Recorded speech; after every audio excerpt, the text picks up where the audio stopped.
श्री स्वामी समर्थ. तर बघा, आज आमच्या घरी माझ्या अद्विक दादाचं बोरनं स्नान आहे. तर त्याच्यासाठी मी किती तयारी केली आहे. मी बिस्किटांपासून ट्रेन बनवली आहे, त्याच्यामध्ये आईस्क्रीम वगैरे ठेवली आहे खायची, पण बर्फाची नाही आहे, फक्त क्रीम आहे त्याला. आणि कोण आहेत असे केळी, वेगवेगळ्या प्रकारचे चॉकलेट, भेळ, बोरं, सगळं असं काही आणलं होतं. आणि मी बिस्किटांपासून घर पण बनवलं आहे जेम्स लावून. आणि माझ्या बेस्टीने कुरकुरे, चायनीज नूडल्स, चिप्स, असं भेळ थोडं थोडं आणलं होतं.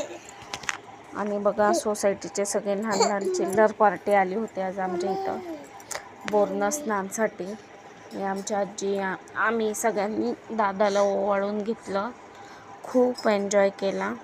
आणि मुलांनी पण खूप एन्जॉय केला.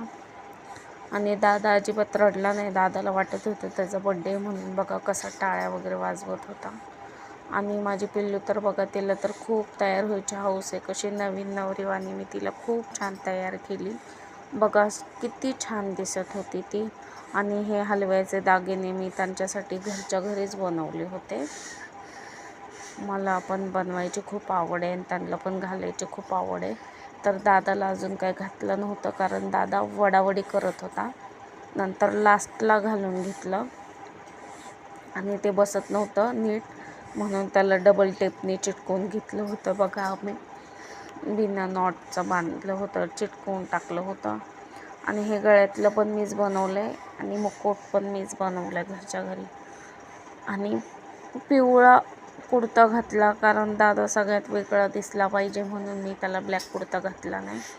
आणि त्याला अगोदरचा ठेवलेला होता, तो पण येत नव्हता, तर म्हटलं जाऊ दे, थोडंसं वेगळं काहीतरी. तर आम्ही सगळ्यांनी ब्लॅक घातलं होतं आणि त्याने एकट्यानेच येलो घातलेलं. तर बघा, त्याला अगोदर कळलंच नाही काय व्हायला लागलं, पण नंतर तो पण विचत होता, रडायला झालता, पण रडला नाही. तो बघत होता कोण काय करतंय.